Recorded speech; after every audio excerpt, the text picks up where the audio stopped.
Okay, so before we get into Doctor Sleep, Yeah.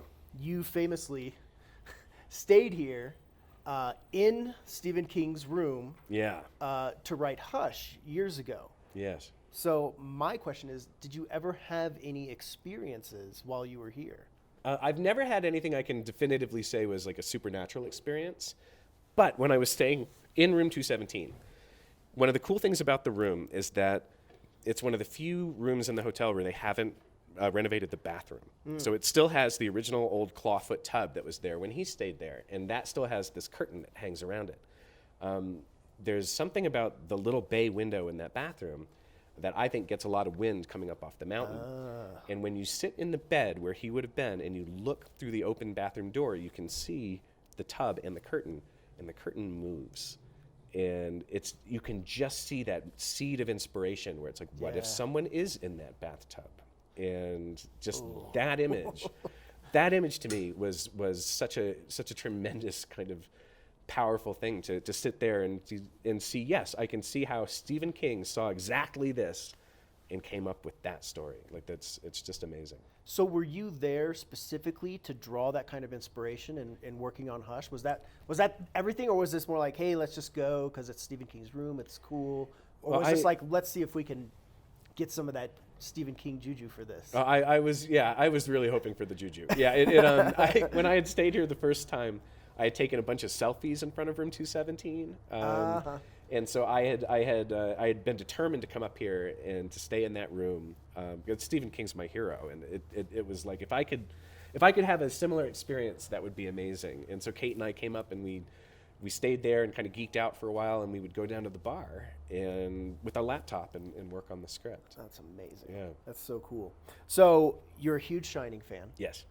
Affected you deeply as a child. Traumatized me. Traumatized, inspired. And then you read Dr. Sleep. You loved it. Loved it.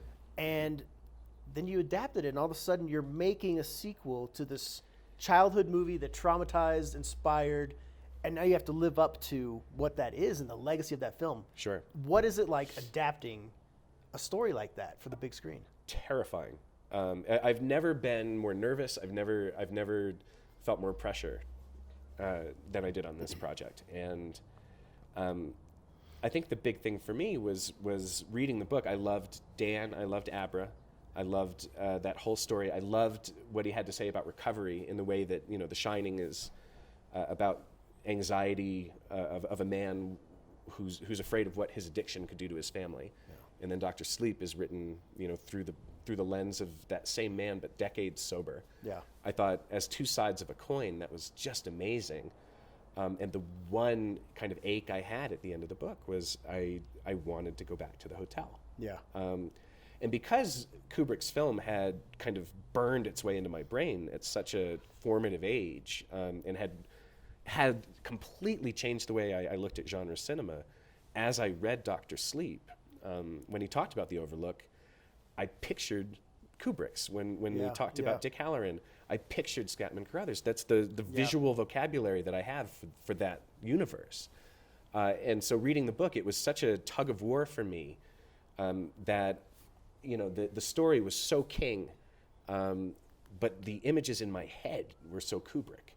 And that was my whole pitch for it, was how do we pull those two worlds back together at least a little bit. And it's a tightrope, to be sure, and I won't know till a couple weeks from now whether or not we did it, but that's what it was like, was how can I make this story happen in the language that I'm familiar with as a cinephile. And you screened this movie for King. Yes. Yeah. Tell me about that. What is that? The most nerve-wracking 2.5 hours of my life. No, we flew up to Bangor and brought the movie, and he emptied out a movie theater. And oh, wow. I sat next to him in an empty theater. And did you guys share popcorn? No, he had his own popcorn. Okay. I was never going to presume to reach over and get his popcorn. But I sat next to him and was just acutely aware of every little shift or sigh or laugh or any reaction he'd have. I was just hanging on. And he loved the movie. And the Kubrick estate has also seen the film, and they also loved the movie. They sent an amazing letter about it from London. And the fact that I kind of feel like no matter what happens now, I can at least kind of let go of that ulcer. So, well, it feels like this ties together the Shining film, the legacy that King has been very open about, that he was not really happy with how everything unfolded with the Kubrick film. Yeah. Dr. Sleep feels almost like the sequel to, or I'm sorry, the finish of The Shining that King wanted, as well as a completion of the Torrance saga. So I can only imagine the pressure that was involved in putting those two together and making a film that stands as a sequel, but also something that appeases the author of these great works. Well, and would hopefully, appease people like me who idolize Stanley Kubrick. Yeah. I wanted it to be a celebration of The Shining as well, and I never wanted to try to ape his style or to imitate him. I wanted this to be more of a party, more of a reverent celebration of the work that he did, and the hope was always that somehow there was a path through the woods that would kind of bring all that back together, and we could all celebrate what impact The Shining, the book and the film, have had, culturally, globally, for so long. That was really all I was interested in. But yeah, I've never in my life lost so much sleep over a job. Just knowing that you're treading on ground that is so sacred to people, and in some cases you're stepping into some of their earliest and most formative memories of film, and of horror literature. Yeah, it's an incredibly sacred thing, and we took that as seriously as possible, knowing that it's impossible to please everyone, but I was convinced there had to be a way to at least pull those camps closer together, and I hope we did that. And they've noticed that little girl. Wow, hi there. Get out of my head! Get out! I haven't felt power like that in so long. They're coming. Where are we going? There's a place.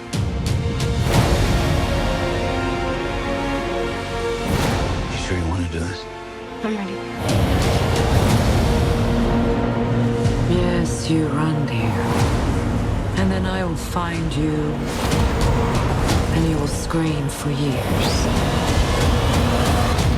Come and play with us forever and ever.